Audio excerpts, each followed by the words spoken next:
चुके हैं। आचार्य जी, आपका भी बहुत स्वागत है। शोएब अंसारी मुस्लिम स्कॉलर हमारे साथ जुड़ चुके हैं। शोएब जी, आपका भी बहुत स्वागत है। और पंकज रस्तोगी वरिष्ठ पत्रकार हमारे साथ जुड़े हैं। पंकज जी, आपका भी बहुत स्वागत है। सबसे पहले चर्चा की शुरुआत शोएब जी मैं आपसे ही करना चाहती हूँ। सबसे पहले तो नव वर्ष की आपको ढेरों बधाई दे दूं, लेकिन आज जो इस मुद्दे पर देखिए हम चर्चा कर रहे हैं, ये बहस का मुद्दा नहीं है, ये सोचने का मुद्दा है, ये मंथन करने का मुद्दा है कि क्या किसी परिवार के साथ इतनी ज्यादा जाति हो जाए कि उस परिवार के एक सदस्य को अपना पूरा परिवार ही खत्म करना पड़ जाए, वो भी तब जब देश नए साल के जश्न में डूबा है।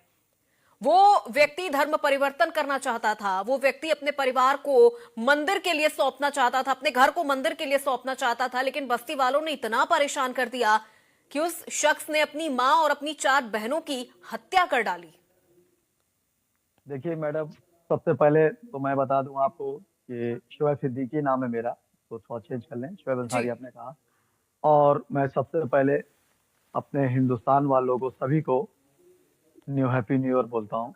अब जी। आप देखिए मैडम, यहाँ पे जो बारीकी आई अरशद साहब की, अरशद ने बहुत खूबी से इस काम को अंजाम दिया और बचने के लिए उसने मामले को मोड़ दिया।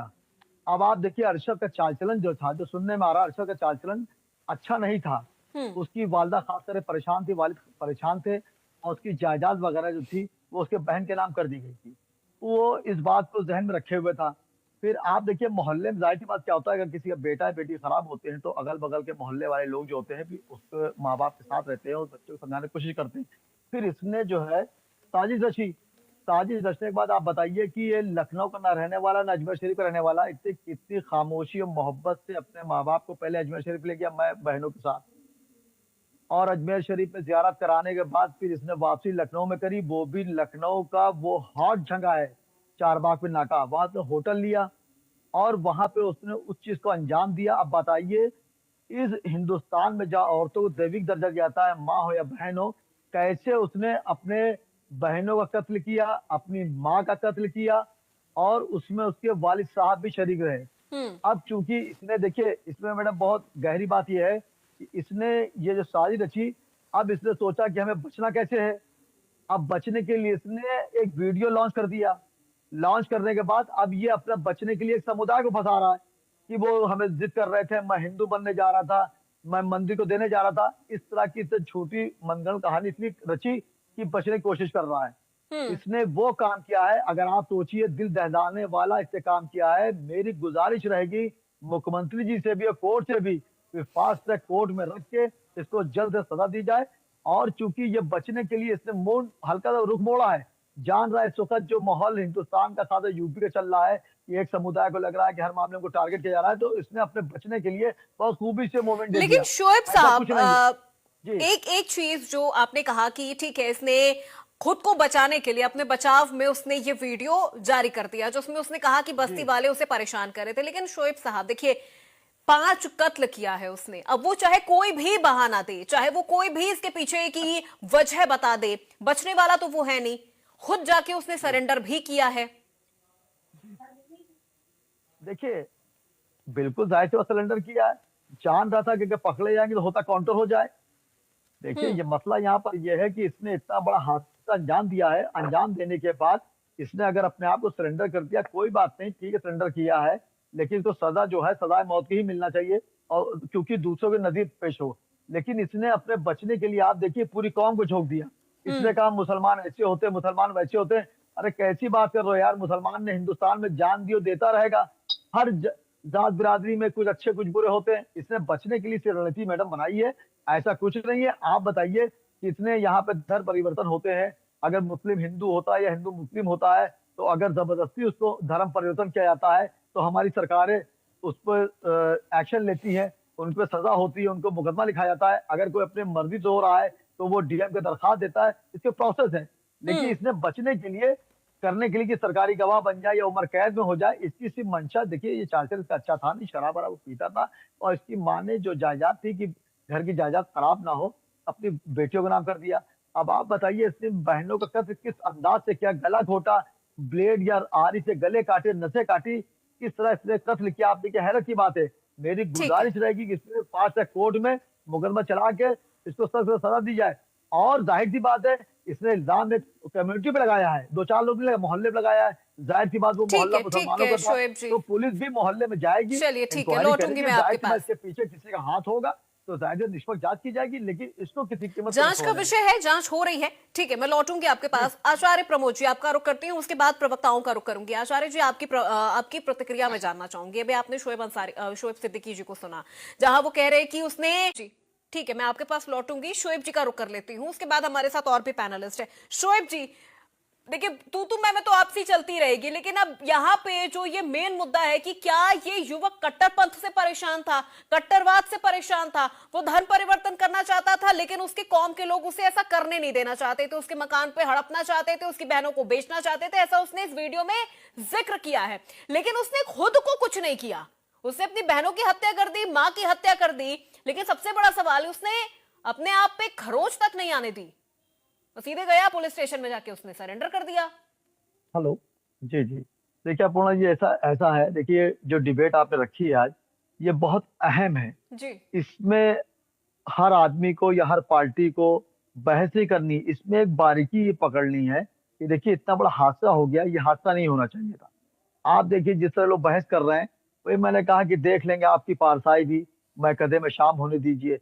जैसे उस लड़के ने कहा कि मैं अपना घर मंदिर को देना चाहता था, मैं प्रशासन के पास जाना, अभी एक साहब ने कहा कि वो प्रशासन के पास जाता तब तो देर हो जाती। अरे आप कैसी सर बात कर रहे हैं, प्रशासन के पास जाता फौरन एक्शन लिया जाता, लेकिन उसने क्या किया, प्रशासन के पास तो नहीं गया, उसकी रणनीति दूसरी थी।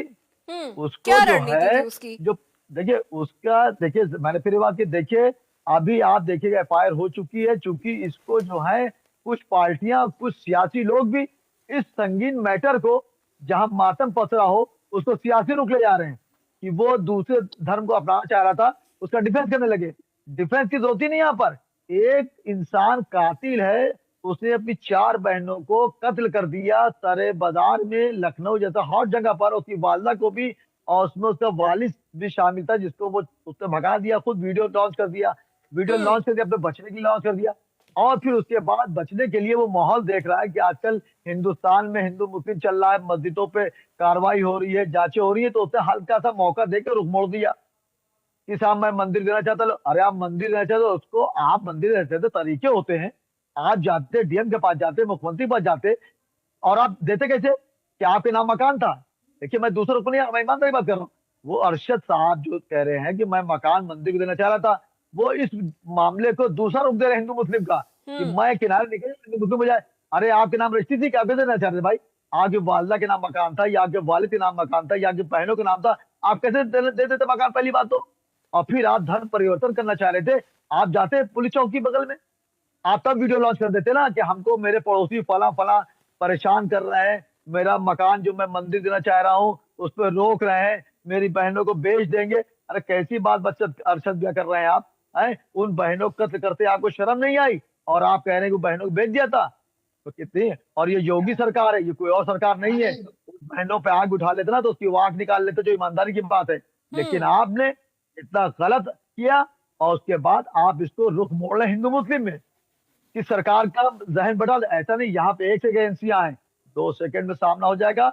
और आप देखिए जब इनके वालिद साहब गिरफ्त में आएंगे, तब क्लियर होगा कि क्या प्लानिंग करी गई थी। हो सकता है उनके वालिद साहब भी शरीक हो कि कर दिया जाए, मार दिया जाए। आप अच्छा। बताइए इस मोड़ पे कितना संजीदगी है। और यहाँ पे पार्टियां क्या है कि दूसरे रुख पे जा रही हैं, कुछ नहीं है। वो कुछ करना ही नहीं चाहता था, ना वो धर्म परिवर्तन करना चाहता था, ना वो अपने मकान को मंदिर देना चाहता था। उसने इतना बड़ा कांड कर दिया, चूंकि उसके हाथ से सब जायदाद निकल चुकी थी, उसने प्लानिंग करी। आप देखिए आगरा का रहने वाला अपना जी, उसने कितनी सोच समझ की साजिश रची कि अजमेर गया घुमाने के लिए, वहां से वापसी उसने लखनऊ करी, और लखनऊ में ही उसने कांड कर दिया। और कांड करने के ठीक बाद है। फिर उसे वीडियो बना के लॉन्च कर दिया, सिर्फ रुख मोड़ने के लिए। तो मेरी गुजारिश रहेगी मुख्यमंत्री जी से कि उसकी बातों को संज्ञान में जरूर ले। ऐसा नहीं है, क्योंकि यहाँ पे ये भी है, मैडम हमेशा एक चीज रही है कि 100 कातिल छूट जाए कोई बात नहीं, लेकिन एक बेकसूर को सजा नहीं होना चाहिए। ये जजों का एक अपना मानना होता है, सही भी है, लेकिन रणनीति अपना रहा। मेरी गुजारिश आपके डिबेट के जरिए, क्योंकि इस पर डिबेट बहुत बहुत होंगे, आप देखिएगा, लेकिन मेरी सबसे गुजारिश रहेगी हर इंसान से, हर पार्टी के लोग से, कि इसको सियासी रंग ना दें, सियासी रंग ना दें। इसने इतना बड़ा जुर्म किया है, पुलिस हमारी एक्टिव है, वो क्लियर करेगी क्या है। और सजा दी जाएगी और अपूर्वा जी, मेरा एक कोई छोटा-सा ऐसा रुख ना ले। इस मुल्क की गंगा जमने की तहजीब की मिसाल दी जाती है, ठीक है, उसको कायम रखें। ठीक है शोएब उसको जी, आऊंगी मैं आपके पास। ठीक है रत्नेश जी, 1 मिनट बस आपका रुख करती हूँ मैं। यहाँ पे हमारे साथ और भी पैनलिस्ट हैं। आचार्य प्रमोद जी, आपका रुख करना चाहूंगी मैं। जिस तरह से अभी शोएब जी ने कहा कि प्रॉपर्टी का विवाद था और वो चाहता, वो पहले अजमेर शरीफ गया, वहां से फिर वो लखनऊ वापसी आया, वहां पे उसने अपनी बहनों के साथ वो रुका, फिर उसके बाद हत्या कर दी। जांच में आपका रुख करूंगी, लेकिन एक छोटा सा रिएक्शन शोएब सिद्दीकी जी का लेना चाहूंगी मैं। शोएब जी, बांग्लादेशी होने का भी आरोप लग रहा था। ये कैसा समाज है, कैसी कौम में वो रह रहा था कि उसके खुद के कौम के लोग उस पे बांग्लादेशी होने का आरोप लगा रहे थे और उसको कह रहे थे कि वो बांग्लादेशी है, जबकि उसका कहना है कि हम लोग बदायूं के रहने वाले हैं। हम पर झूठा इल्जाम लग रहा था। अपनों देखिए, अब आप देखिए इसी डिबेट में कई तरह की बातें आ रही हैं। एक तरफ कुछ पार्टियां उसके डिफेंस में आ रही हैं, फिर बांग्लादेशी वाली बात भी आ रही है। नहीं, डिफेंड अब तो ये कोई नहीं साफ कर है, रहा। देखिए उसने अपराध किया है, डिफेंड तो उसे कोई नहीं कर और रहा, आप लेकिन वो देखिए इस लेवल जैसे तक अब पहुंचा कैसे? जी, अब आप देखिए, अभी जैसे आप ही ने कहा 13 दिन से भूखा था। 13 दिन से अगर भूखा तो चल ना पाता, इतना बड़ा कांड कैसे कर देता आप बताइए। प्लानिंग के साथ उसने कांड किया। और एक चीज अपनों जी और हमेशा ध्यान रखिए हम लोग, कि जो आग लगाते हैं उनके हाथ कभी नहीं जलते हैं, जो आग बुझाते हैं उनके हाथ जलते हैं हमेशा। उसने इतना बड़ा कांड किया, अब वो बांग्लादेश का रुख आ रहा है। जाहिर सी बात है, बांग्लादेशी जो यहाँ पे मौजूद है उन पर कार्रवाई दिल्ली में चल रही है। और भी कल परसों में 8-9 लोग पकड़े जिनको बांग्लादेश भेजा गया है। और बांग्लादेश के लोग यहाँ कैसे आ गए, ये भी एक सवाल होता है। अब चूंकि बात ये जरा सी है निकलेगी तो बहुत दूर तक चल जाएगी। अगर बांग्लादेशी हिंदुस्तान में आ रहे हैं तो जाहिर सी बात सरकार की कमी है, चाहे वो सेंट्रल गवर्नमेंट हो चाहे स्टेट गवर्नमेंट हो। तो इस तरह की बातों पर रुख न मोड़ा जाए। उसने संगीन जुर्म किया है, उसको उसकी सजा मिलेगी, क्योंकि वो यहाँ पे मामला धर्म परिवर्तन का उसने बहुत, देखिए अपूर्णा जी, उसने लड़का बहुत शातिर था। उसने इतना बड़ा कांड किया और आप देखिए हम आप डिफेंस में उसकी बात कर रहे हैं कि एक समुदाय ने उसको उस्का दिया।